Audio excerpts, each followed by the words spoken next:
Cool. Okay, so this is where the Neumann appears. I'm not even sure if this is the right way to pronounce it, but I think I'll stick with Neumann. If it's incorrect, I'm sure we'll get lots of YouTube comments of people telling me I'm wrong. Okay, so proposition 2.5. So this one is a little bit long to state, so I'll draw the picture after I state the proposition. So if a straight line is cut into equal and unequal pieces, I have to confess this this bit of the sentence caused me a little bit of confusion the first time I read it. Is only until I drew the picture that I realized, looked at the picture, didn't draw it myself, looked at the picture, that I realized what was meant. So I'll clarify this as we go. Actually, maybe I'll clarify this now because I'll draw the picture under here. So straight line, AB. So AB is cut into equal pieces. So let's just focus on the first part of the sentence first. So we're going to cut it into equal pieces, meaning that AC is equal to CB. So this is what they mean by cutting AB straight line into equal pieces. So I'm just going to put little strokes here to indicate that AC, or maybe I'll just write down AC is equal to CB. Okay, so this is the equal pieces. And then it's also cut into unequal pieces. So we're going to have a point D different from C. Doesn't matter which side it's on. And here, AD is not equal to DB. So this is the unequal pieces. Okay, so we cut the line like this, so we get a bunch of line segments lying on AB. Then the rectangle is obtained by the unequal pieces. Then, so now we can state hypotheses and conclusion. So then the rectangle, hopefully I can fit the proposition with the space I've left myself, contained by the unequal pieces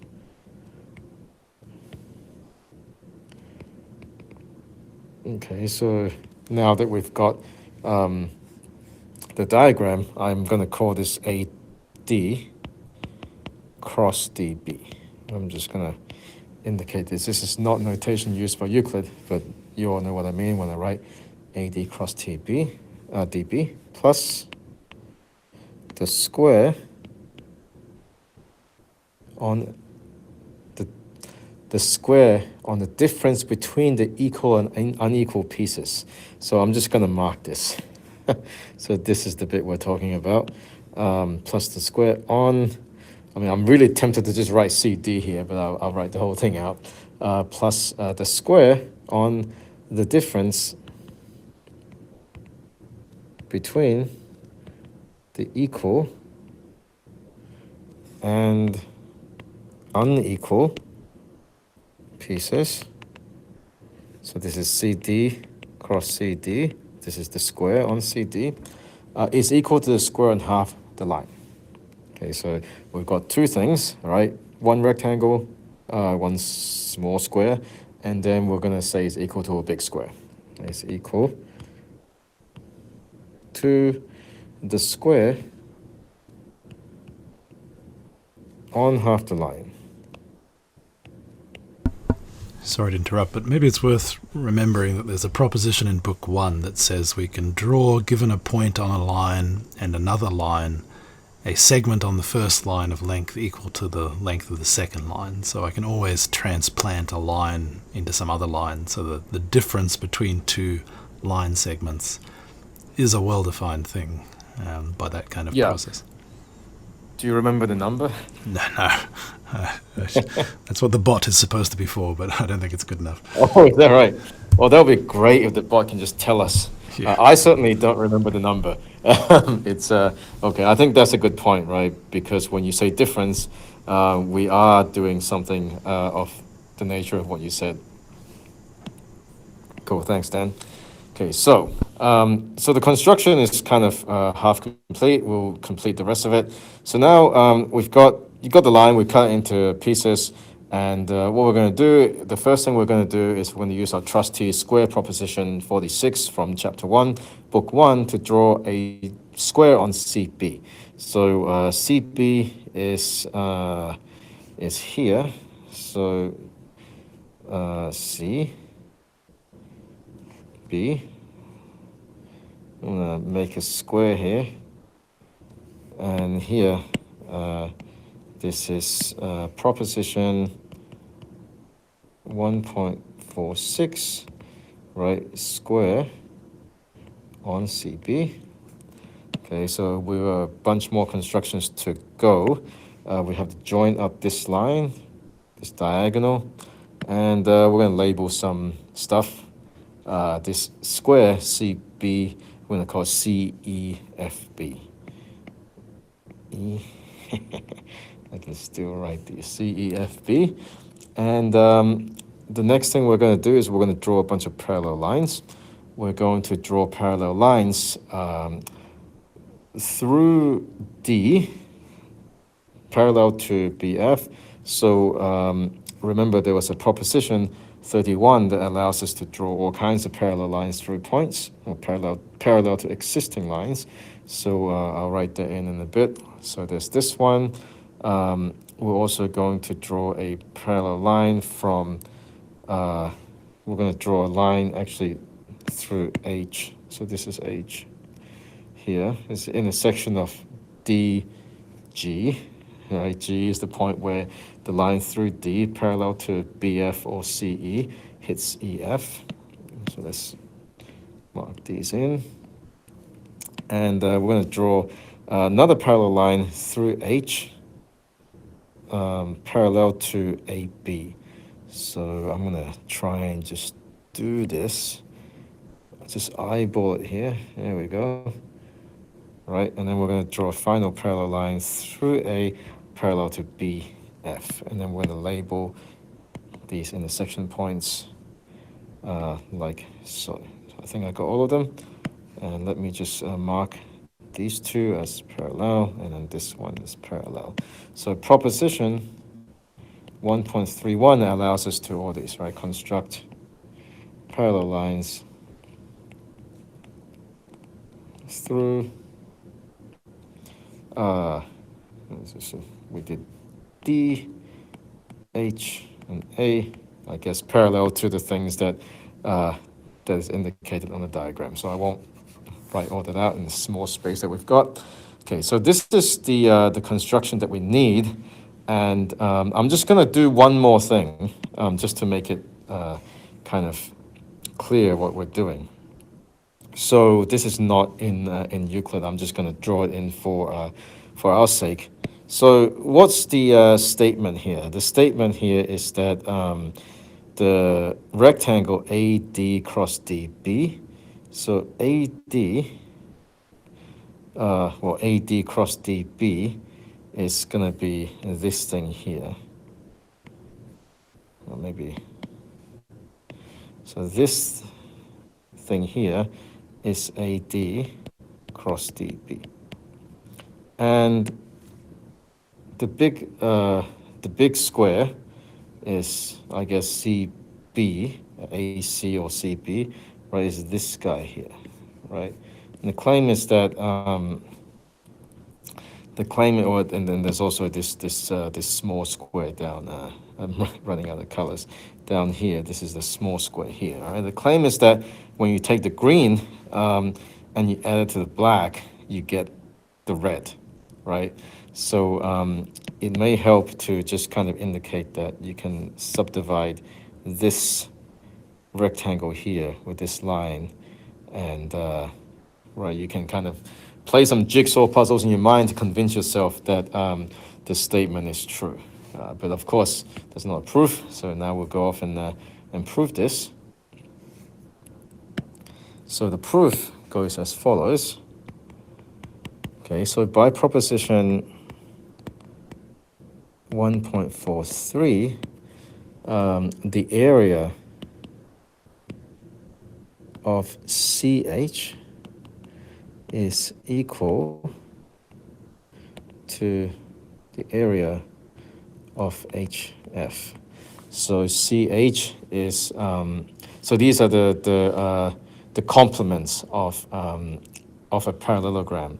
So CH, going back to the diagram here, I think I shaded in a few too many things, right? But CH is this guy here, right? And HF is this guy here, right? So these are complements of a parallelogram along a diagonal, and so this is exactly what proposition 1.43 gives us, is that the area of CH is going to be equal to HF. Okay, so therefore the area of CM is equal to the area of DF. All right, so let's go back. Why is that? Well, CM, right, is this thing here, right? It's CH plus the square dB, and DF is this guy here, and this is HF plus the square dB. So, right, you're adding the same thing to two equal things, so therefore they must be equal. So yeah, since they're equal to the areas of the square dm added to CH and CF respectively. So I think I'll leave that explanation out. I guess I just said it. So by proposition 1.36, so I'm going to recall this proposition, right? This proposition says that the parallelogram between the same parallel lines with equal bases have equal areas. Same parallel lines with equal bases have equal areas. Okay, so I guess how we're going to apply this, the area of CM is equal to the area of AL.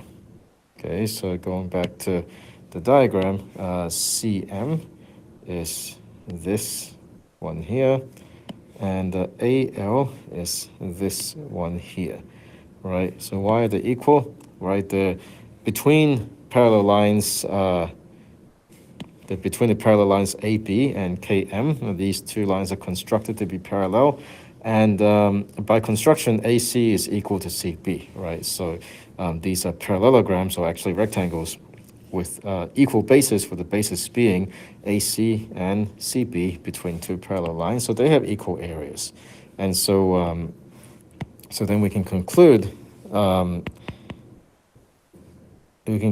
that the areas of CM, AL, and DF are all equal, right? So yes, CM, DF, and AL, right? They're all, transitivity property of equality there, right? So they're all equal. So what we're going to do with that, next, the rectangle AH.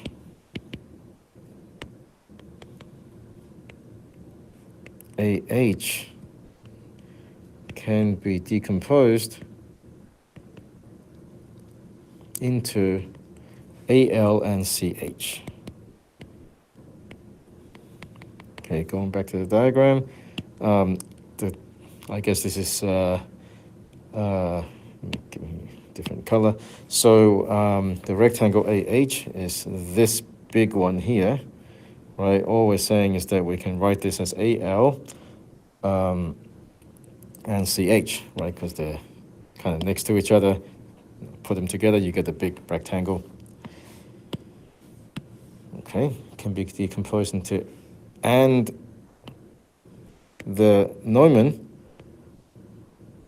So the Euclid has a funny notation for the Neumann. I'm gonna use slightly more modern notation to say what it is. So the Neumann is you take a square and you kind of knock out the square on the opposite, on one of the diagonals, right? So if you look at this square here, CF, right? If you take CF and you cut out this black bit down here, right? So then the remaining bit, the complement of the big square by the little square is a Neumann, and equivalently, you can, well, not equivalently, analogously, you can remove the big square dm and get another Neumann, which is like here, right? So because that's what we're actually doing, I'm just going to call it what it is, CF complement LG, right? And the Neumann CF,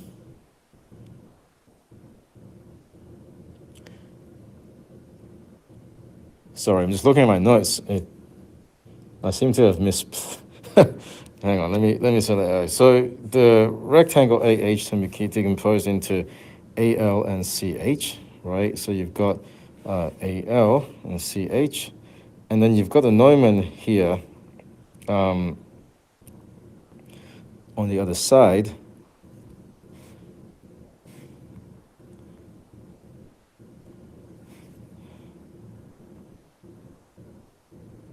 All right, sorry. So the AH can be decomposed into AL and CH, and the Neumann can also be decomposed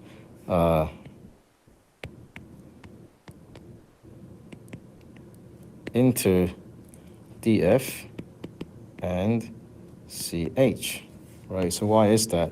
So you go back to here, the Neumann we're talking about is the big square minus the little square, and so we can decompose it as DF and CH. And of course, this is just because DF is here and CH is here. All right, so we're just cutting it up into two rectangles. Okay, so now, hence they have equal areas.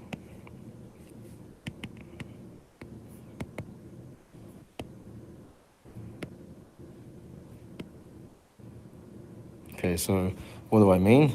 So the Neumann here has equal area with this AH, right? So these are the ones which have equal areas because we can decompose them into CH, right? This is the same, and AL and DF, and we kind of said that AL and DF are the same. So then we've basically cut these geometrical figures up into equal things that we've shown to be equal, and so this is so the main conclusion here is that the rectangle AH has equal area with the Neumann CF complement LG. So I think we're almost there. So since DH is equal to DB, AH is equal to AD cross DB. Not only equal to, right? It's I guess not only do they have equal areas, is, you know, AH they have equal sides, right? One of the sides of AH is equal to AD, and the other one, DH, is equal to DB, right? So there's that. Also, LG is equal to the square on CD, right? So LG is a little black square that I shaded black on the main diagram. I know I probably should walk across here, but then I can't see the diagram. Anyway, so LG is the little black square that we cut out of the Neumann, and this is the square on CD. Remember, the square on CD was one of the things that we had to, well, that was one of the things in the statement. So finally, denominator CF, oh, that's not what I said, CF mod LG plus LG is CF. I guess this is kind of a tautology if I write it like this, right? I'm just going to put the LG square back in, you get the whole square back. So hence, AH is equal to AD cross DB, which is what we said above, plus LG is equal to CF mod LG plus LG, which is equal to CF. Okay, so let me just say, yeah, so this is the, so this thing here is a square on CD, right? So remember the statement was that we take the rectangle AH, we add the little square on, which is the square on CD, which we see is equal to LG, and we're going to get the square, right? And we've decomposed the square into the nomen plus LG, and we've kind of shown before that the nomen and AH are the same. We add LG onto both of them, and we get the statement of Euclid 2.5. Okay, so that was actually longer than I thought. All right, we took up the most of the half hour. Yeah, it's fun. I think maybe I can follow on with that, making some remarks on its relation to the algebraic form, and sort of, thinking about it while you're speaking. I think I have a bit of a better idea how to intuitively think about this somewhere between the algebra and the geometry. You want to give me the speaker for a minute? Yeah.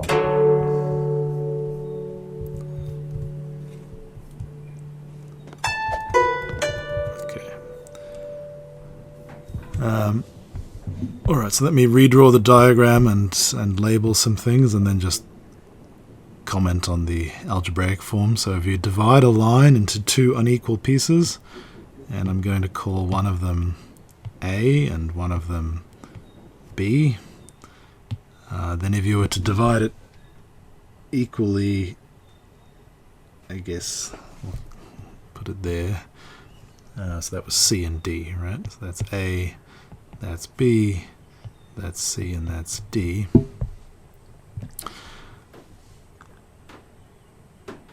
Okay, so algebraically, the proposition says that AB, the rectangle contained by the unequal pieces of the whole, plus the square on the difference. Well, the difference is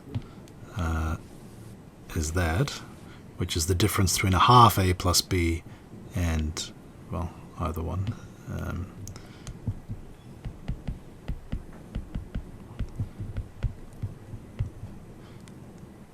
So the smaller one, the way I've drawn it, is B.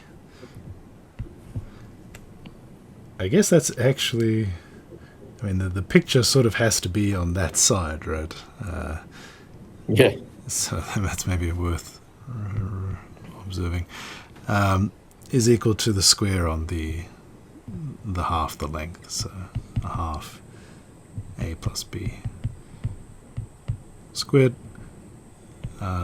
So rewriting that says that it's A plus B on 2 squared minus A minus B on 2 squared. Or if you want to make a substitution, x is A plus B on 2, y is A minus B on 2. Then what this says is x squared minus y squared is x minus y. X plus y. Oh, this is much nicer than what they wrote. Yeah. So, but there's an interesting kind of, there's more than this expression contained in this observation, because if you think about it in the following dynamic way. So imagine taking a line, splitting it in half at C, and then considering the square on that half, right? So that's our starting point. So that's here. And then you can imagine sliding that point C I mean, you're sort of imagining these two line segments, right? Like the left and right hand segments of wherever you cut that line AB. And then you move that cut C over to D. So now you're taking the product of those two bits. And so you've got this square, or rectangle rather, once you shift that, right? So now you've got AD times DB. And you'd like some intuition for example, does that get bigger or smaller as you take D away from C? Now the kind of, even more than the formula, the intuition that you get from this equality here is that indeed it gets smaller, right? And I suppose the further information is how much smaller, right? It says that AB is actually less than a half A plus B squared. Yeah. Right? So the square is at its, well, the product is at its maximal value when the two things being multiplied are equal. And that, I mean, we would recognize today that as being something about the function z times xy, and you have the constraint that y is equal to some fixed thing, lambda minus x, and then you would maximize that, and you would observe that the maximum is at lambda on 2. Right? We would learn that in terms of calculus, but Euclid knew it through this manipulation here. So I think maybe that's the right way to think about it, is that if you take the product of two lines, that product is maximized when the two lines are equal. That is a consequence of this. And it seems like probably that's useful for like solving problems where you take x plus y equal to something and you want to also make their product equal to something. I guess maybe that's why Euclid's interested in it. Cool. Yeah. Thanks, Dan. I didn't simplify the algebraic expression. I just saw it and I was like, well, I guess I guess it's a bit of a mess. But this is insightful. Thank you.